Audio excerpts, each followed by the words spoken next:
like I'm sick. And it's like, why am I sick? Because I'm run down. Oh, I should take care of myself. Oh, I don't need it yet. Being a mom is a lot. We're holding so much. I'll go first.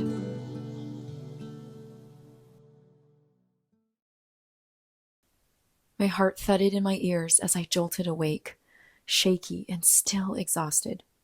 It was 12:36 p.m.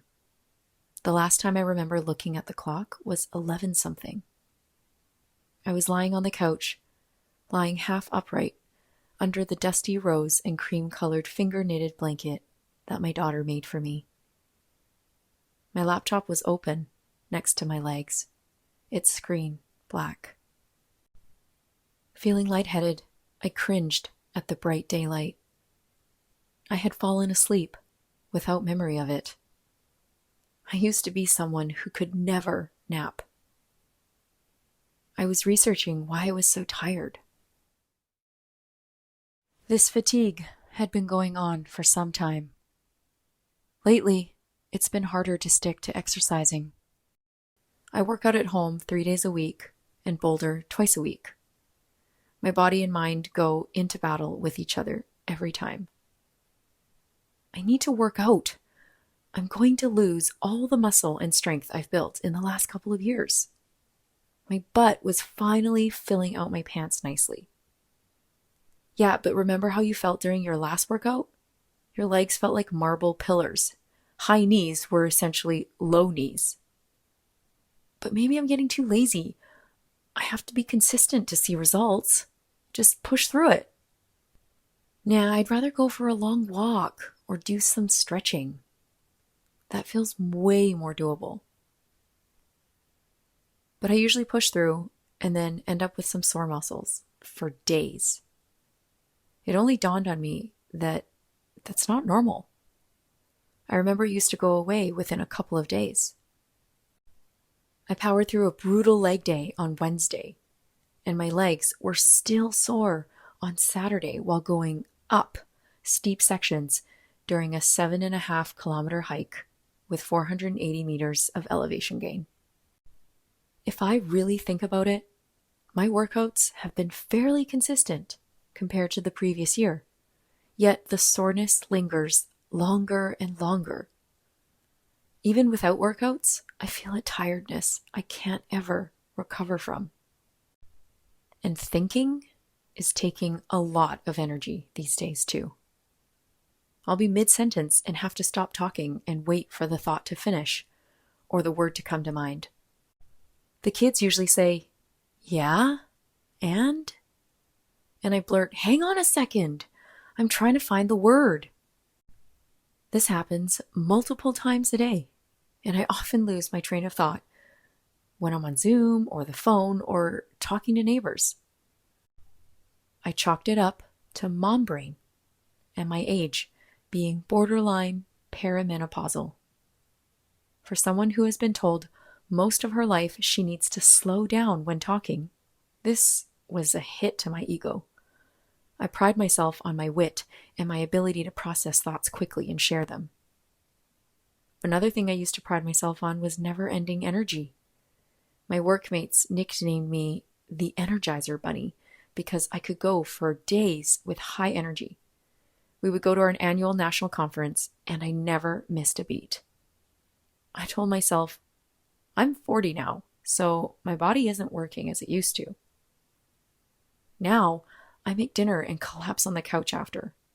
Standing for 1 to 2 hours while making a couple of meals at the same time was never an issue.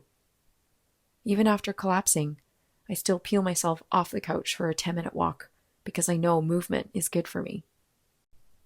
But the most tangible and visible change has to be in my hair. Never before in my life have I had shedding this terrible, not even postpartum. Every time I ran my hands through my hair, I would lose 1 to 3 strands.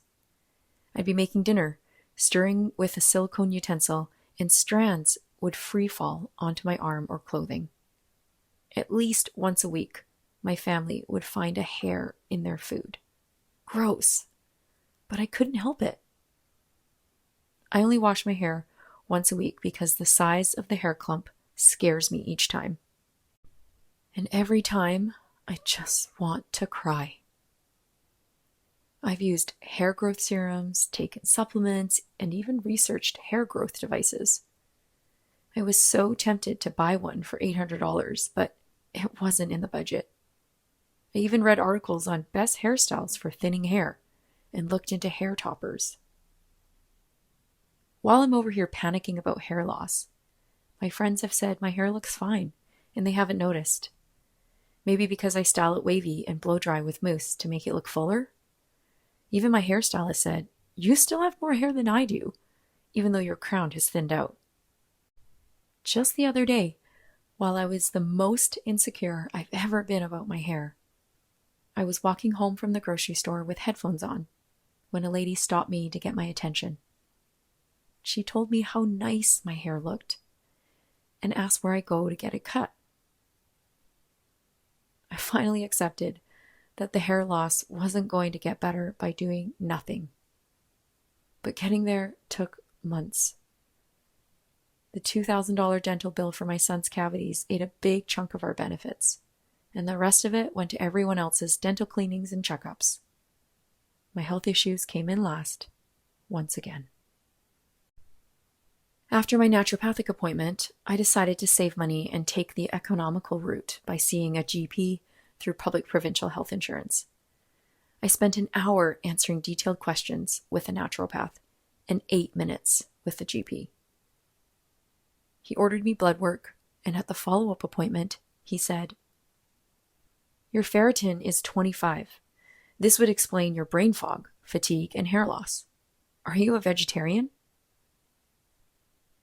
"No, I'm not, and I've been taking iron supplements for years. Why is it so low?"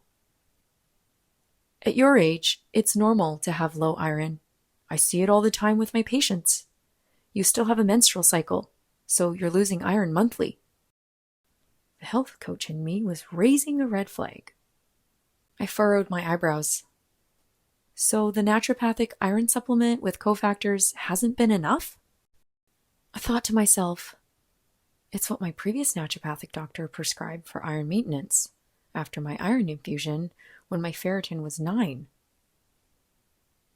"How much iron is in each capsule?" he asked. "It says 36 milligrams.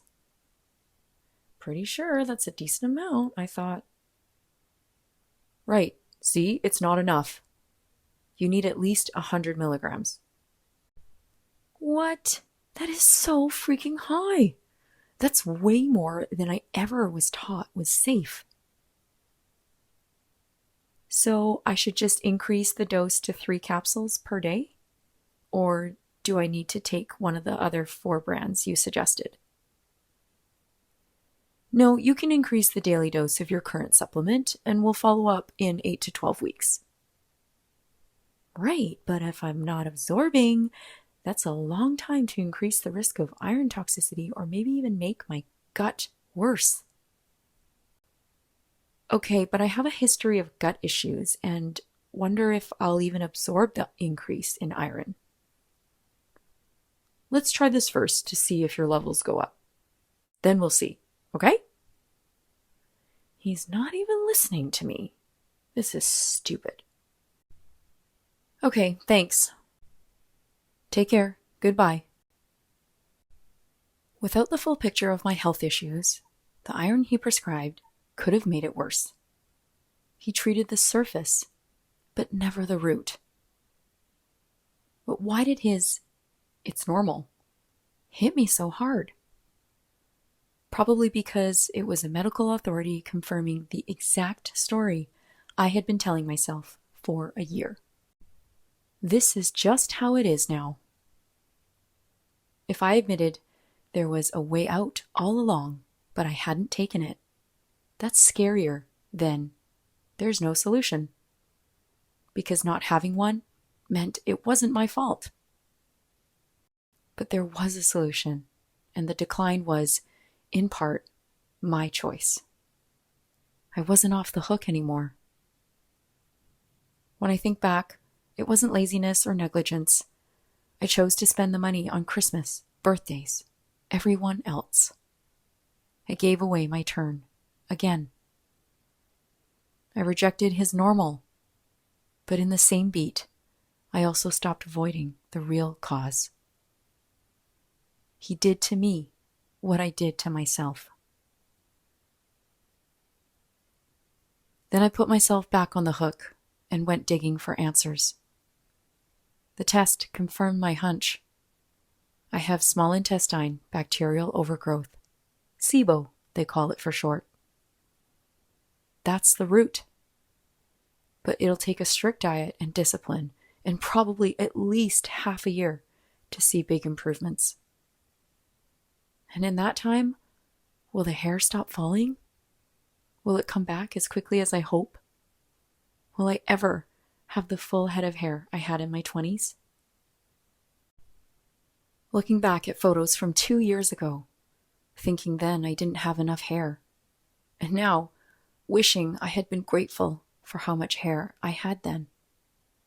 So, I'm trying to be grateful for what I have now, even though it's far thinner than it used to be. But I'm worried that I'll keep feeling defeated about losing more and lose my confidence completely. It's such a complicated feeling, like so much of motherhood. 2 or more competing emotions at once. I think it's more bracing myself for a loss I've already accepted is coming. What I never anticipated about motherhood is the grief it involves. One of the moms I interviewed called it the most beautiful grief. But beneath the grief, am I just repeating the same pattern again with the strict diet? Pushing to the finish line, doing instead of being. That involuntary nap was a massive clue, and I almost missed its lesson. Maybe my body needs rest more than anything, not frantically cooking separate meals for the family and then for me. There it is again, me coming last and doing even more so I can heal a body that broke from doing too much in the first place. Maybe the solution is less discipline and not more. More ease and less resistance. So what's the signal you've labeled as normal in motherhood while depleting you to the bone? Or are you telling yourself there's no solution, so it isn't your fault? Send this to the one mom in your life who needs the room you just walked through. Next time, we walk into the room holding the woman I was and why I wouldn't go back.